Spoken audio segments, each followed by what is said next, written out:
Okay, algebra students, we're back for the independent practice part of our work.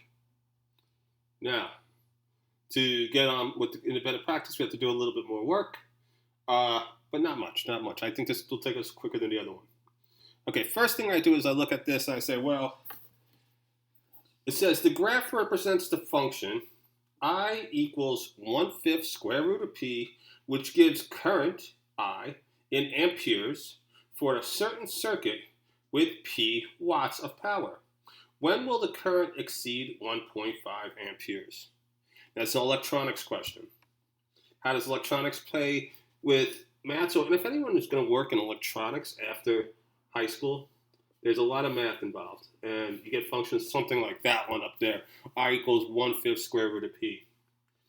It looks intimidating. It's not as intimidating as you think, but we'll get to this. Okay, so I have this particular function. Okay, I want to know when will the current exceed. So current, in this case, current is I. Now, if you were a physics student of mine, you would know current is I. You would think it should be C, but we don't have C here. But they, nicely enough, put C. They could easily put I or amperes there. Instead, they put current here.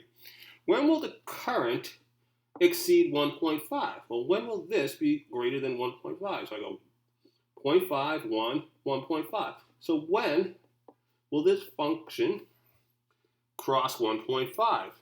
And if you think of this as like a y, well, right there. Now, if I look at this, it seems like it goes 0, 10, 20, 30, 40, 50, somewhere around 50. I'm assuming that's on 50. I'm going to tell you right now, it's not. It's close. This is a multiple choice question. You do it with this way with the graph and you're okay. I want to do it algebraically because I want to get the most accurate answer. It's going to be somewhere around 50 watts, but we'll figure it out. So let's solve.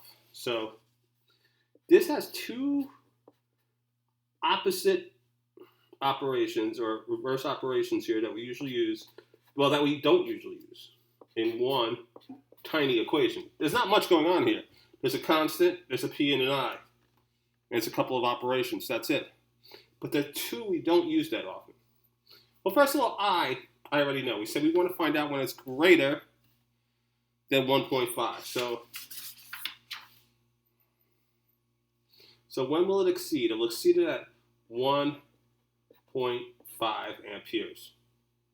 Equals 1/5 square root of P. So even though we don't do these runs, this is a good lesson just to remember this. To get rid of a fraction I think of it as division, 1 divided by 5. To get rid of that, I multiply it by 5. I'm going to multiply both sides by 5. Opposite of division, multiplication. 5 divided by 5 is just 1, which means don't have to worry about it. Over here, I have 5 times 1.5. Now, if you put that in the calculator, second quit. I put that in the calculator, I go 5 times 1.5, I get the number 7.5.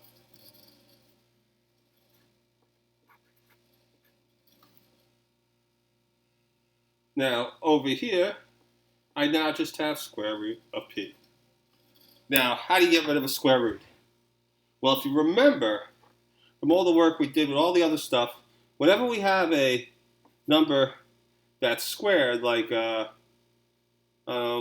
25, let's say 5 squared, to reverse that, it's 25, and you would square root 25.